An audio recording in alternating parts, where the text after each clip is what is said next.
Yo, so a little while ago I made a video detailing what I thought would happen in the MCU's Spider-Man 3. And to be honest, I thought it was a decent guess. With Spider-Man having to battle Morbius, the death of Aunt May, and Peter and MJ eventually deciding to try out a relationship while visiting Aunt May's grave. Now, since Spider-Man Far From Home came out, I've quite a lot of that has fallen through or just proven it's not viable. For example, Sony has already announced that they're planning to make, similar to what they did with Venom, they're planning to do a solo movie based around Michael Morbius, which indicates that Morbius was not one of the characters who carried over when they loaned Spider-Man back to Marvel. So that's out of the question.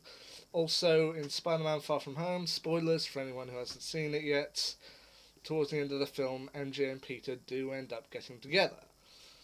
But having seen Far From Home now, I thought now I'd do a redux video, a revamp on what I think would happen in Spider-Man 3. Well, at least for the MCU. So here is, once again, Spider-Man as Yet Untitled 2.0. To which I imagine it would either be with the first one called Spider-Man Homecoming and the second one called Spider-Man Far From Home. I imagine I have a choice of three for the third one. Either Spider-Man Homeless, Spider-Man Home Alone, or Spider-Man Homeward Bound. Okay, two of those are a little bit of jokes, but yeah. So, who would I imagine Spider-Man would face off against in the third movie? Well, given that they've been trying to do a movie with this slot for a while, I imagine eventually he's going to have to face off against them, so I imagine the villains for Spider-Man as Yet Untitled 2.0 would be the Sinister Six. They've been trying to get Spider-Man to face off against the Sinister Six for years. It was originally due to be part of Andrew Garfield's time as Spider-Man, but eventually that one got cancelled. But let's just go for broke and have them as the Sinister Six. They've been setting them up for a while, let's do it. But who would be in the Sinister Six? I've got a few ideas. I mean, first off, I think it would probably be Adrian Toomes, i.e. the Vulture. Once again, bring Michael Keaton back in his full suit, have him as the Vulture. Then we got Mac Gargan, fully taking on his role as Scorpion. Once again, another one who was in Spider-Man Homecoming. He didn't fully take on the role of Scorpion, he's just kind of like one of the people who Toomes was going to bargain with while on the ferry. But then the post-credit scene, he comes up to him in prison and is like, word is you know who Spider-Man is. If I knew who he was, he'd already be dead. So why not have Matt Gargan back as Scorpion? He doesn't have to become Venom, since they don't have that, but bring him in as Scorpion. Give him his suits, off we go. Third one, this one I'm open to maybe wouldn't be part of the Sinister Six, maybe he hasn't been part of it before, I don't know. Third one, Herman Schultz, a Shocker. Another one introduced in Homecoming, and one I feel who possibly deserves a bit more than they previously gave him.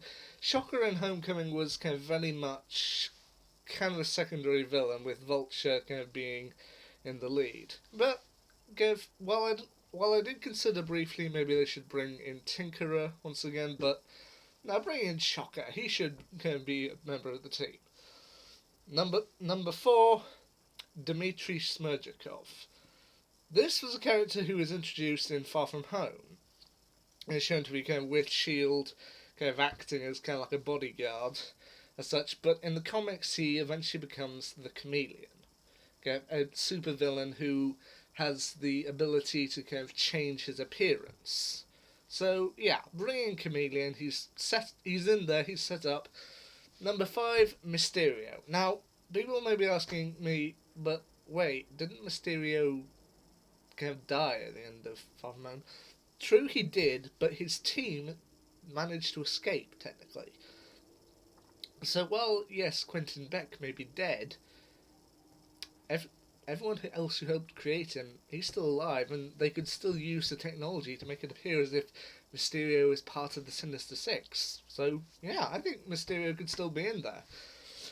But the last one I'm going to leave open. I'm not going to say who would be the final sixth member of the Sinister Six, because, yeah, I want to leave that open to imagination. You could say whoever you want in there. You could say Kraven the Hunter, you could say Dr. Octopus, you could say Green Goblin, Hobgoblin, Electro, Rhino, whoever you choose. It's nice to introduce a new one for the final movie. What do I think the plot would be? Here's how I think it would play out. Reeling from the kind of reveal during the post-credit scene of Spider-Man Far From Home, Peter Parker becomes something of a controversial figure, as does Spider-Man.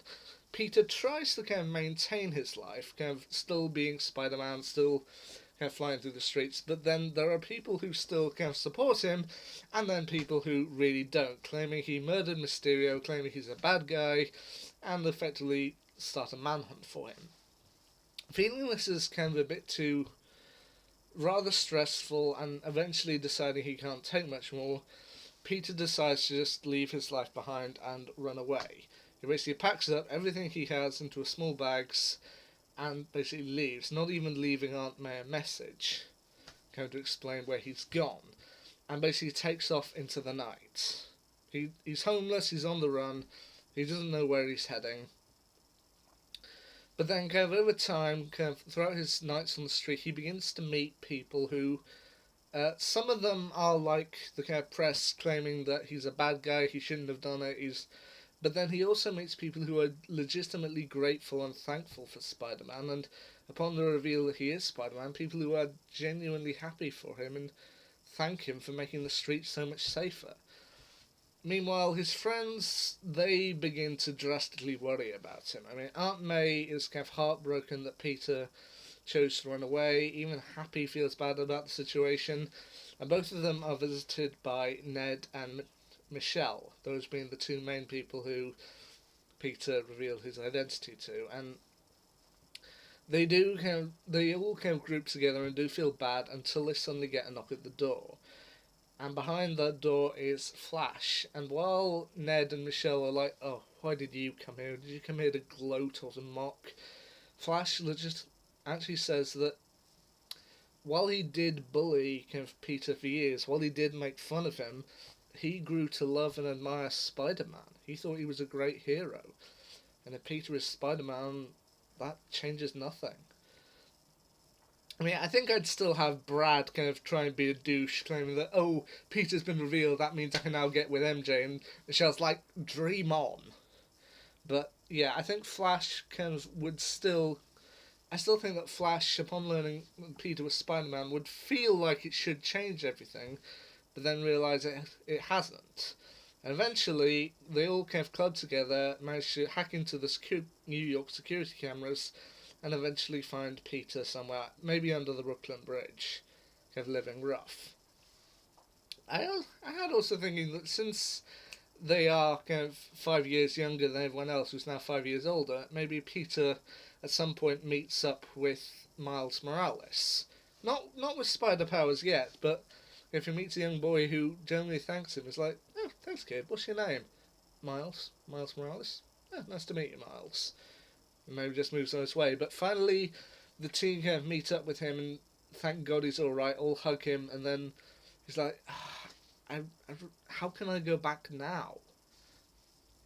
At which point I think Flash would kind of finally stand up, and while Peter would kind of still be sceptical about him, Flash would eventually say the reason why he loved Spider-Man so much was because even when the odds were against him, Spider-Man would still stand up and do what's right. Meanwhile, throughout this entire thing, the Sinister Six have come together and have kind of been causing trouble, and they finally corner them, and that's what finally motivates Peter to kind of stand up, face down the Sinister Six, even when he kind of feels like, I don't want to do this. His friends just say, come on. You were Spider-Man before, you're still Spider-Man, nothing's really changed. Everyone may know who you are, but that's what you did. the odds were against you, you always stood up. Might be ripping off a bit from Captain Marvel, but I kind of feel like it would be a good setup. So there you go. There's kind of my imagination of what would happen in Spider-Man as Yet Untitled 2.0. I mean, obviously it's not gonna happen, but I feel it's fun to visualize. We'll have to wait and see for another few years at least to see. We'll see how Peter deals with it. Anyway, until next time, see ya.